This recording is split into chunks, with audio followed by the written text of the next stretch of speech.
So obviously, that was the disturbing thing when we were looking for him to go back into the game.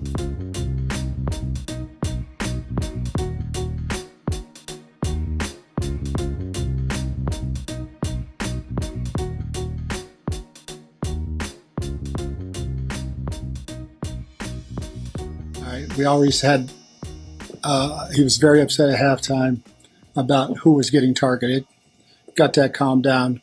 Players took care of that. It started again on the sideline. We called for the personnel group that he had played in the entire game. He refused to go in the game.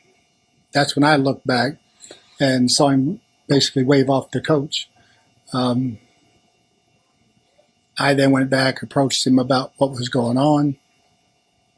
I ain't playing. What's going on? I ain't getting the ball. That's when I said, "You're done.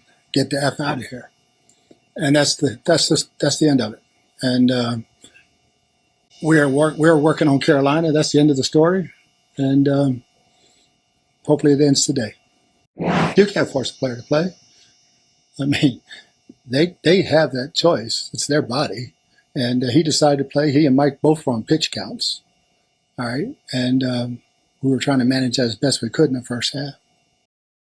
What I could gather, talking to some sources around the league, it looked like the Bucs were just getting their ducks lined up in a row in terms of how they were going to handle this with the league, because they are expecting a lawsuit to come down against them from Antonio Brown's lawyers. So this was probably something to just avoid a lawsuit in the long run. But officially at this point now, Antonio Brown is no longer a Tampa Bay Buc. And when you say lawsuit, we're going to speculate here, but based on everything that he has said, that would be, in his words, the mishandling of the ankle of the injury by Buc staff.